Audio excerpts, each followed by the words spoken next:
সুপ্রিয় সরকারি সাদত কলেজের ব্যবস্থাপনা বিভাগের মাস্টার্স শেষ পর্বে, আশা করছি তোমরা ভালো আছো, সুস্থ আছো, পরিবার সহ সকলকে নিয়ে স্বাস্থ্যবিধি মেনে চলছ। তোমরা জানো যে কোভিড-19 যুগে আমাদের স্বাস্থ্যবিধি মানা ছাড়া কোনো উপায় নেই। আমরা ঘর থেকে যখন বের হব অবশ্যই মাস্ক ব্যবহার করব, আবার ঘর থেকে বাইরে থেকে এসে যথারীতি হাত মুখ ধুয়ে ফেলবো, মাস্কগুলো ধুয়ে ফেলবো। আর আমাদের যে হাত ধোয়ার যে কৌশলটি আমাদের রপ্ত করেছি, 20 সেকেন্ড ধরে সাবান পানি দিয়ে হাত ধোয়া, সে কাজটি করেছি। আর যতদূর সম্ভব জনসমাগম হয় এরকম জায়গা এড়িয়ে চলার চেষ্টা করবে। প্রয়োজন ছাড়া সেখানে না যাওয়াটাই ভালো। এবং শুধু তুমি নয়, পরিবারের সকলকে সেইভাবে উদ্বুদ্ধ করবার জন্য তোমাদের কাছে অনুরোধ করছি। আর অবশ্যই তোমাদের বাবা মা, বড় ভাই বড় বোন তারা আছেন, তারা এগুলো দেখভাল করে, তাদেরকে সহযোগিতা করবে, ছোটদের পরামর্শ দেবে। তো আজকে তোমাদের এত এই কদিন আমাদের ছুটির আবার একটু বেড়ে গেল, ছুটিটা হয়ে গেল 31 অক্টোবর পর্যন্ত। তো যার জন্য আমাদের ক্লাসের পরিধিটা একটু বেড়ে গেল। তো আমাদের এই পর্যন্ত আমি স্ট্র্যাটেজিক ম্যানেজমেন্ট নিয়ে আসছিলাম। তো আজকে আমরা আলাপ করব মূলত আরেকটি পেপার, সেটি হচ্ছে কম্পেনসেশন ম্যানেজমেন্ট বা ক্ষতিপূরণ ব্যবস্থাপনাকে যেটা বলা হয় সেটি। আসলে এটি হলো জাস্ট এই পেপার সম্পর্কে একটু ধারণা দেওয়া বা নেওয়া, যে আমাদের তো 7টা পেপারেই, এর মধ্যে হয়তো তোমাদের আমার এই স্ট্র্যাটেজিক ম্যানেজমেন্ট এবং ব্যবসায় গবেষণা, বিজনেস রিসার্চ, এই দুটি হয়তো তোমাদের ক্লাস হচ্ছে। আজকে এটার ক্লাস নেব, আরেকদিন আরেকটা ক্লাস, অন্য আরেকটা ক্লাস। জাস্ট একটু পরিচয় হোক, যাতে কলেজটা খুললেই আমরা হয়তো আমাদের পরীক্ষার একটা চাপ থাকবে, আমরা যাতে সেই চাপটা মোটামুটি কিছুটা সামাল দিতে পারি। সেজন্যই আজকে এই নতুন পেপার ক্ষতিপূরণমূলক ব্যবস্থাপনা, সেটি নিয়ে ক্ষতিপূরণমূলক ব্যবস্থাপনার বা ক্ষতিপূরণ ব্যবস্থাপনার প্রথমেই আসে যে ক্ষতিপূরণ। সেই ক্ষতিপূরণটা মূলত কী? সেই ক্ষতিপূরণ কি আমাদের হাত পা ভেঙে যাওয়া তার ক্ষতিপূরণ? অন্য কিছু। মূলত প্রতিষ্ঠানে আমরা যারা কাজ করি, আমরা কেউ মানসিক শ্রম দিই, কেউ দৈহিক শ্রম দিই। তো এই যে আমরা দৈহিক শ্রম বা মানসিক শ্রম দিই, যার কারণে আমাদের কিছু ক্ষতি হচ্ছে, সেই ক্ষতিটা অনেক সময় দেখা যায় না, অনুভব করা যায়। যেমন খুব দৈহিক পরিশ্রম করলে দরদর করে আমরা ঘামতে থাকি, এতে কিন্তু আমাদের শক্তির অপচয় হচ্ছে, ক্ষতি হচ্ছে। মানসিকভাবে বোঝা যায় যখন আমরা কিছু কাজ করবার পরে যখন দেখি আর মনে হয় যে, যেমন আমাদের মোবাইল অনেক সময় থেমে যায়, কম্পিউটার থেমে যায়, যেটাকে তারা বলে বিশেষ করে যেমন হ্যাং হয়ে যাওয়া, এরকম কাজ করতে করতে অনেক সময় মানসিকভাবে আর তখন কাজ করবার মতো অবস্থা থাকে না। এটি হচ্ছে মূলত ক্ষতি। তো এই যে ক্ষতি হচ্ছে, এই ক্ষতির পূরণের যে আর্থিক ব্যবস্থা, সেটি মূলত ক্ষতিপূরণ বা কম্পেনসেশন। তো আমরা ক্ষতিপূরণ বলতে আমরা বুঝছি যে আমরা আমাদের কর্মস্থলে বা আমরা আমাদের কাজ করবার জন্য দৈহিক বা মানসিক আমরা যে তার যে আর্থিক যে পূরণ আমরা পাই আর্থিক, সেই ব্যবস্থাটিকে বলা হয় ক্ষতিপূরণ। তো আমাদের এই ক্ষতিপূরণের আরেকটি অর্থ দাঁড়ায় যে পারিশ্রমিক। মূলত ওই আমাদের সেই ক্ষতিপূরণ করে বলেই সেই ক্ষতিপূরণের কথা এখানে বলা হচ্ছে, পারিশ্রমিক কথাটাও এখানে বলা হচ্ছে। তো আমরা প্রফেসর রিকি এবং গ্রিফিন, প্রফেসর রিকি ডাব্লিউ গ্রিফিনের একটি সংজ্ঞা কম্পেনসেশনের, সেটি হচ্ছে যে compensation is the financial remuneration given by the organization to its employees in exchange of their work. পরিষ্কার, খুব সুন্দর একটি কথা। অর্থাৎ প্রতিষ্ঠান কর্তৃক তার কর্মীদের কাজের বিনিময়ে প্রদত্ত আর্থিক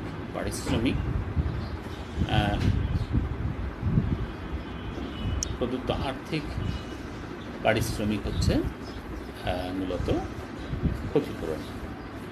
গেরি ডেজলার যেটি বলছেন যে compensation refers to all forms of pay or rewards going to employees and arising from their employment, অর্থাৎ কর্মীদের কাজের বিনিময়ে প্রদত্ত সকল ধরনের বেতন ও পুরস্কারকে বোঝায় যা তাদের নিয়োগের সাথে সম্পর্কযুক্ত। এডউইন ডি ফ্লিপ্পো তার মতে compensation is nothing but the method of remunerating the workers of the enterprise or organization judiciously and adequately in achieving the objectives of the organization. অর্থাৎ প্রতিষ্ঠানের উদ্দেশ্য অর্জনের জন্য কর্মীদের ন্যায়সঙ্গত পর্যাপ্ত পরিমাণে পারিশ্রমিক দানের পদ্ধতি হচ্ছে ক্ষতিপূরণ। তাহলে আমরা দেখতে পাচ্ছি যে ক্ষতিপূরণমূলক ব্যবস্থাপনা বা ক্ষতিপূরণ যেটি বলা হচ্ছে মূলত সেটি হচ্ছে এক ধরনের পারিশ্রমিক যা প্রতিষ্ঠানে কাজের মাধ্যমে, সেটা দৈহিক মানসিক যাই হোক, পাওয়া যায়।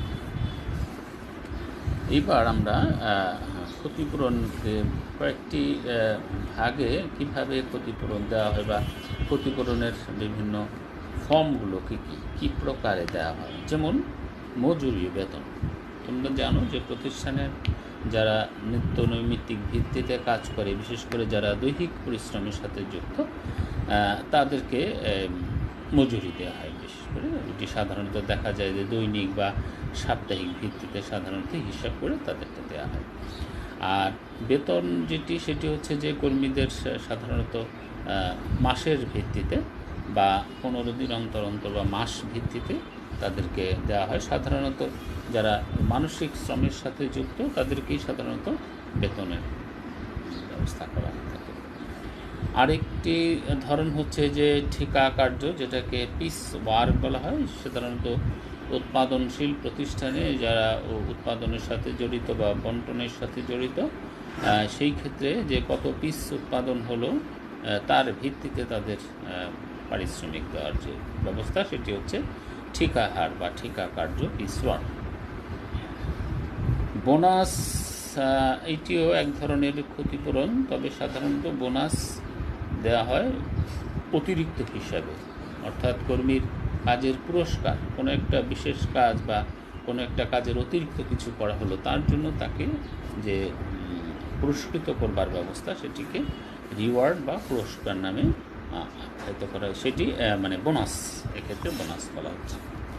আরেকটি ধরন হচ্ছে যে প্রফিট প্ল্যানিং। সেটা হচ্ছে যে কর্মীদের অনেক সময় বেতন ভাতার পরে তাদেরকে কিছু মুনাফার কিছু অংশ, সেটা সাধারণত বছর শেষে বা একটা কাজের শেষে মুনাফাটা যখন হিসেব করা হয় তখনও সেই ফরম্যাটে, অর্থাৎ মুনাফা তাদেরকে অংশ দিয়েও সেটি করা যেতে পারে।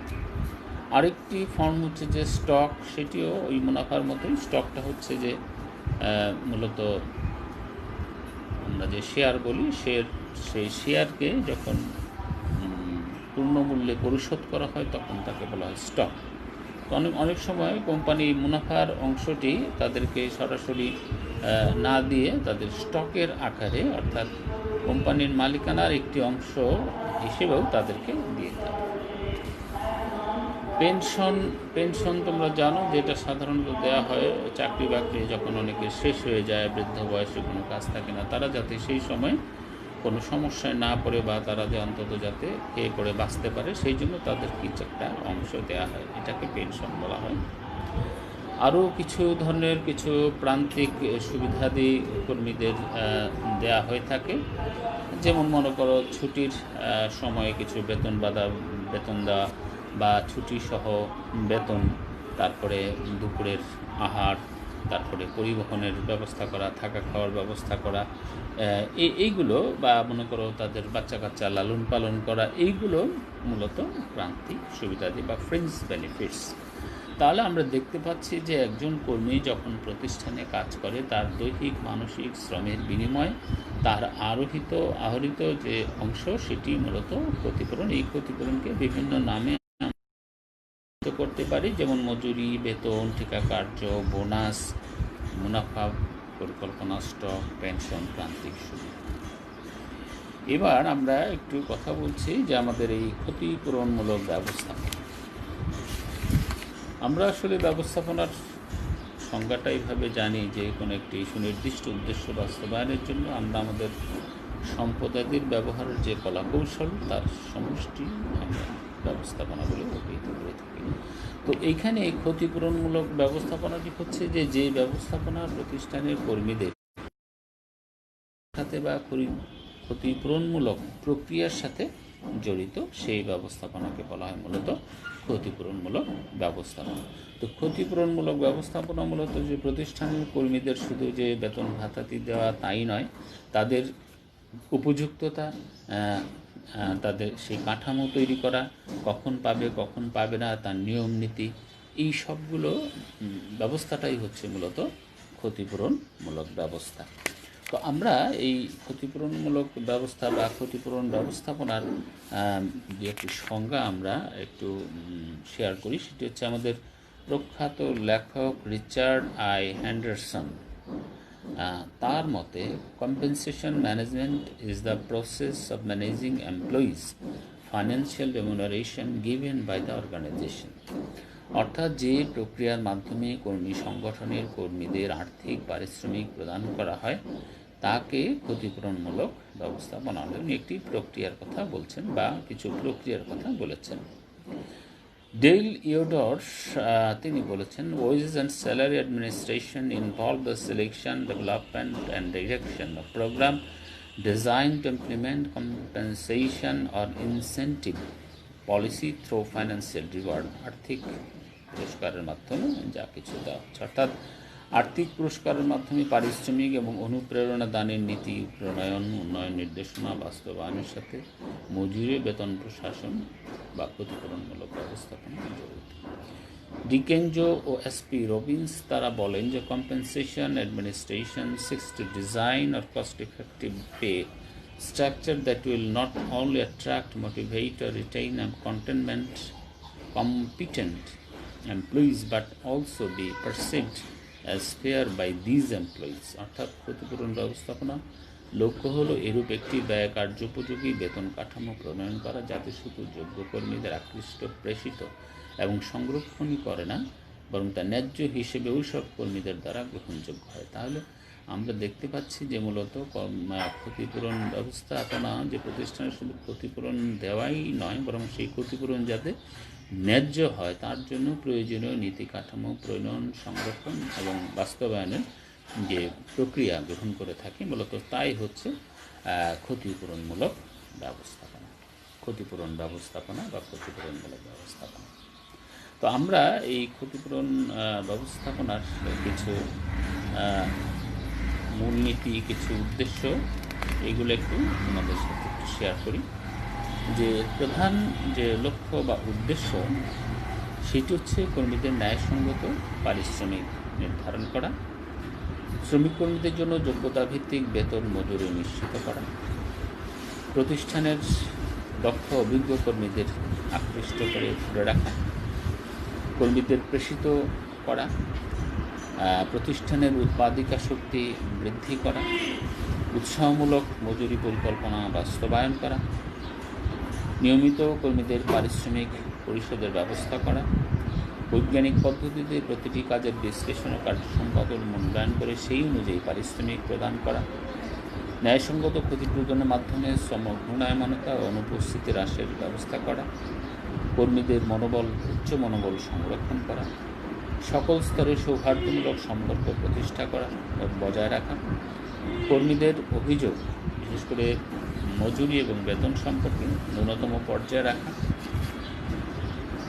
বেতন এবং মজুরি বাবদ যে ব্যয় সেই ব্যয়টি কাম্য স্তরে রাখা, আর বেতন কাঠামো প্রণয়ন করা এবং তা বাস্তবায়ন করা, জীবনযাত্রার ব্যয় এবং সরকারি নীতির সাথে সামঞ্জস্য রক্ষা করে পারিশ্রমিক নির্ধারণ এবং পরিশোধ করা ক্ষতিপূরণ ব্যবস্থাপনার অন্যতম উদ্দেশ্য। তাহলে আমরা দেখতে পাচ্ছি ক্ষতিপূরণমূলক ব্যবস্থায় শুধু ক্ষতিপূরণ দান নয়, সেই ক্ষতিপূরণ যাতে ন্যায্য হয়, সেই ক্ষতিপূরণ যাতে সকলের সাথে সামঞ্জস্যপূর্ণ হয় এবং সেটি যাতে প্রতিষ্ঠানের কর্মীকে ধরে রাখে, প্রতিষ্ঠানের উৎপাদিকা শক্তিকে বৃদ্ধি করে, এই সব কিছুর সাথেই ক্ষতিপূরণ ব্যবস্থাপনা জড়িত। আমরা ক্ষতিপূরণ ব্যবস্থাপনার কিছু মূলনীতি তুলে ধরি, কারণ আমরা বলেছি যে শুধু কর্মীদের ক্ষতিপূরণ নয়, বরং তারা সেই ক্ষতিপূরণ যাতে ন্যায্য হয়, উপযুক্ত হয়, যাতে কর্মীদের আকর্ষণ কর্মীদের আকর্ষণ করে, প্রতিষ্ঠানের উৎপাদিকা শক্তি বাড়ায়, প্রতিষ্ঠানের খরচ কমায়, প্রতিষ্ঠানের মর্যাদা উপরের দিকে তুলে ধরে, এই জাতীয় যে কাজগুলো তার জন্য কিছু নিয়ম নীতি থাকা দরকার। সাধারণত যেসব মূলনীতি অনুসরণ করে ক্ষতিপূরণ ব্যবস্থাপনা পরিচালিত হওয়া উচিত, সেগুলোর মধ্যে উপযুক্ততা এবং দক্ষতার নীতি, অর্থাৎ এইখানে মূলত কর্মীদের উপযুক্ততার কথা বলা হচ্ছে, যে যেসব কর্মী যে কাজে উপযুক্ত বা যে যতটুকু তারা পারিশ্রমিক পাওয়ার জন্য উপযুক্ত, তাকে অবশ্যই এবং যেরকম দক্ষতা সম্পন্ন কর্মীকে যেরকম পারিশ্রমিক দেওয়া উচিত সেই পারিশ্রমিক দেওয়ার নীতি অবলম্বন করতে হবে। আরেকটি হচ্ছে অ্যাভেলেবিলিটি বা পর্যাপ্ততার নীতি, অর্থাৎ কর্মীদের পারিশ্রমিক পর্যাপ্ত হতে হবে। একজন কর্মী যাতে সে অন্তত তার পরিবার সহ যাতে সে চলতে পারে, তার ন্যূনতম ব্যবস্থা থাকতে হবে, এটাকে পর্যাপ্ততা নীতি বলা হয়। আরেকটা হচ্ছে যে স্থিতিশীলতা বা স্ট্যাবিলিটি, এটি হচ্ছে যে শ্রমিক ক্ষতিপূরণ ব্যবস্থাপনা একটা স্থিতিশীল হওয়া উচিত, নড়বড়ে বা নড়েচড়ে বা যখন যেমন তখন তেমন সেরকম না, বরং একটা স্থিতিশীল ব্যবস্থাপনার মাধ্যমে এটি পরিচালিত হওয়া উচিত। কল্যাণমুখিতা ওয়েলফেয়ার ওরিয়েন্টেড, অর্থাৎ প্রতিষ্ঠানের শ্রমিক কর্মীদের যে ক্ষতিপূরণ ব্যবস্থাপনা তার মূল লক্ষ্য উচিত যাতে শ্রমিক কর্মীদের বা বেশিরভাগ কল্যাণ সাধিত হয়, অর্থাৎ কল্যাণমূলক কার্যক্রমের দিকে দৃষ্টিপাত রেখেই এই ব্যবস্থাপনা পরিচালিত হওয়া উচিত। স্বার্থ সংরক্ষণ নীতি, মানে প্রতিষ্ঠানের সকল স্তরের সকল ধরনের কর্মীর যাতে স্বার্থ সংরক্ষিত হয় তার ব্যবস্থা থাকা উচিত। আর সামঞ্জস্যতা বা প্রিন্সিপালস অফ কপিং, এটা মূলত বর্তমান সময় বা বর্তমান সমাজে চলতে গেলে যে ধরনের সুযোগ সুবিধা থাকা দরকার, পাওয়া দরকার, আহরণ করা দরকার, বিদ্যমান থাকা দরকার, সেই ধরনের সুযোগ সুবিধার কথা বলা হচ্ছে। একই রকম বা একই জাতীয় প্রতিষ্ঠানগুলো যেরকম পারিশ্রমিক বা ক্ষতিপূরণ প্রদান করে তার সাথে সামঞ্জস্য রেখে এগুলো করা, সেটাই সামঞ্জস্য করা। ন্যায্য এবং সঙ্গতিপূর্ণ, সেই আগের কথাই যে অর্থাৎ যে পারিশ্রমিক প্রদান করা হয় তা যাতে মূলত ন্যায্য হয়, অর্থাৎ অন্যায় রকমের যাতে না হয়। অনেক সময় অনেক কর্মী খুব মানবেতর অবস্থার মধ্যে থাকে, তারা কোনো রকমে একটি কাজ করতে চায়, তো এই কোনো রকমের কাজ করতে দিয়ে যদি তাদেরকে সেইভাবেই রাখা হয় সেটি ন্যায্য নয়, বরং তার কাজের উপযুক্ততা হিসেবে যা তার প্রাপ্য তাকে দেওয়াটাই হলো ন্যায্য। এই ন্যায্য এবং সঙ্গতিপূর্ণ নিয়ম নীতি এখানে অনুসরণ করার ব্যবস্থা করা হয়। নমনীয়তার নীতি, যেটাকে বলা হয় ফ্লেক্সিবিলিটি, অর্থাৎ একটা অবস্থায় ধরে রাখা নয়, বরং প্রয়োজনের সাথে সামঞ্জস্য বিধান করে প্রয়োজনীয় ব্যবস্থা গ্রহণ করারই হচ্ছে নমনীয়তার নীতি। এখন এই নিয়ম নীতিগুলো যদি মূলত বাস্তবায়ন করা যায় বা একটি প্রতিষ্ঠানে ব্যবস্থা করা যায়, তাহলে সেই প্রতিষ্ঠানের ক্ষতিপূরণ ব্যবস্থাপনা অনেক উন্নত হয়, খুব ভালো হয়। আমরা এবার একটু যাই তোমার এখানে কয়েকটি অংশ, তো এর মধ্যে আমি অল্প অল্প করে একটু একটু যাচ্ছি। এখন আমি যাচ্ছি একটু পুরস্কার বা রিওয়ার্ডস। তো মূলত কর্মীদের বেতন ভাতা বাদে যে অন্য যে আর্থিক এবং অনার্থিক কিছু সুযোগ সুবিধা দেওয়া হয়ে থাকে, মূলত সেইগুলো তাকে তার কাজে পুরস্কার হিসেবে গ্রহণ করা হয়ে থাকে। অর্থাৎ তার কাজের জন্য তাকে যে সম্মানে ভূষিত করা হয়, সেটি আর্থিক অনার্থিক দুই হতে পারে, সেটি হচ্ছে পুরস্কার। তো এই পুরস্কারের রবার্ট প্রেইন্টার বলেন, rewards may be defined broadly as material and psychological payoff for performing tasks in workplace. অর্থাৎ কার্যক্ষেত্রে কর্মসম্পাদনের জন্য আর্থিক ও মানসিকভাবে পুরো পাওনাদি মিটিয়ে দেওয়াই পুরস্কার। এখন আমরা তাহলে বলতে পারি যে প্রতিষ্ঠানে নিয়োজিত কর্মীদের বেতন ভাতাদের বাইরে যে আর্থিক সুযোগ সুবিধা বা অনার্থিক সুযোগ সুবিধা দেওয়া হয়ে থাকে, মূলত তাকে পুরস্কার বলা। তো পুরস্কারের কিছু প্রকারভেদ আছে, যেমন কিছু অভ্যন্তরীণ পুরস্কার, কিছু বাহ্যিক পুরস্কার। তো অভ্যন্তরীণ কিছু পুরস্কার যেমন তোমার যেমন প্রতিষ্ঠানের ভেতরে যে কিছু কাজকর্ম, সেগুলো কাজকর্মের কারণে প্রতিষ্ঠান তাকে পুরস্কৃত করে। সেগুলো হচ্ছে যেমন কোনো বিষয়ে সিদ্ধান্ত অংশগ্রহণ করবার ক্ষমতা, অধিক দায়িত্ব, স্বাভাবিকভাবে যে কাজকর্ম করবার কথা তার চেয়ে অতিরিক্ত দায়িত্ব যদি হয়, ব্যক্তিগত উন্নতির সুযোগ পাওয়া এবং কাজটি যদি আকর্ষণীয় হয়। তো এই সবাই কিন্তু এই জাতীয় কাজ পায় না। তো সেই হিসেবে এটাকে কারোর জন্য পুরস্কার হিসেবে গণ্য করা যেতে পারে। এগুলো অভ্যন্তরীণ পুরস্কার। আর কিছু বাহ্যিক পুরস্কার, যেমন বাহ্যিক পুরস্কারকে প্রধানত দুইটি ভাগে ভাগ করা যায়, একটি আর্থিক এবং অনার্থিক পুরস্কার। তো আর্থিক পুরস্কার যেমন কার্য সম্পাদন করে পাওয়া যায়, ব্যক্ত বা অপ্রকাশিত সদস্য হিসেবে পাওয়া যায়, আর ব্যক্ত বা প্রকাশিত সদস্য ভিত্তিক একটি আর একটি হচ্ছে অব্যক্ত বা অপ্রকাশিত সদস্য ভিত্তিক পুরস্কার। আর অনার্থিক পুরস্কারের সময় পুরস্কার বলতে যেমন আকর্ষণীয় অফিস সাজসজ্জা, গুরুত্বপূর্ণ কাজের দায়িত্ব, ব্যক্তিগত সহকারী প্রাপ্তি, ভিজিটিং কার্ড প্রাপ্তি, শিক্ষণ প্রাপ্তি, এগুলো পুরস্কারের ভেতরে আমরা করতে পারি। তাহলে দেখা যাচ্ছে যে এই আমরা বেতন ভাতার পাশাপাশি কিন্তু এইগুলো অর্জন করি, এগুলো মূলত পুরস্কার হিসেবেই আমরা পেয়ে থাকি। এখন এই পুরস্কারের জন্য কিছু বিষয় বিবেচনা করা হয়, যে এখানে একটা সুষ্ঠু নিয়ম নীতি অনুসরণ করা হয়, যে কাকে বা কাদেরকে বা কোন অবস্থায় পুরস্কার দেওয়া যাবে। আরেকটি হচ্ছে যে কোন ধরনের পুরস্কার জন্য কোন ধরনের যোগ্যতার প্রয়োজন। এরপরে সঠিক মূল্যায়ন ব্যবস্থা করতে হবে, অর্থাৎ কর্মীকে মূল্যায়ন করেই পুরস্কারের ব্যবস্থা করতে হবে, মূল্যায়ন না করে নয়। তাহলে পুরস্কার যদি সবাইকে দেওয়া হয় তাহলে তার সেটা পুরস্কার হিসেবে থাকবে না। সেই জন্য উপযুক্ত কর্মীকেই পুরস্কার দিতে হবে। স্বচ্ছতা বা পরিষ্কার থাকবে, কর্মীরা সবাই যাতে জানতে পারে, বুঝতে পারে যে না, এই প্রতিষ্ঠানের এই কর্মীকে পুরস্কৃত করা হয়েছে কারণ তিনি এই কাজটি অত্যন্ত সুন্দরভাবে দক্ষতার সাথে সম্পাদন করেছেন, যেটি আমরা পারিনি বা অন্যরা পারেনি। সেই জন্য এটা হলো তার বাড়তি। সেই জন্য এখানে স্বচ্ছতা থাকবে। আকর্ষণীয়তা, অর্থাৎ যে কাজটি বা যে বিষয়টি জন্য পুরস্কৃত করা হচ্ছে সেটি যাতে একটু আকর্ষণীয়, অ্যাট্রাকটিভ হয়। আকর্ষণীয় না হলে, আকর্ষণ অনুভব না করলে কেউ কিন্তু কাজ করবে না। একটা বিশেষ আকর্ষণ থাকতে হবে। আরেকটা হচ্ছে যে নিপুণতার মূল্যায়ন বা নৈপুণ্য। অনেক সময় আমরা দেখি অনেকের সৃষ্টিশীলতা আছে, বিভিন্ন কাজে দেখা যায় যে তার এই যে অভিনবত্ব, এই অভিনবত্বের মূল্যায়ন করা দরকার। দেখো এখন আমাদের কিন্তু আমাদের রাষ্ট্রীয়ভাবে এই আমাদের যে ক্রিয়েশন বা নতুনত্ব, এই জন্য কিন্তু পুরস্কার প্রদানের ব্যবস্থা করা আছে।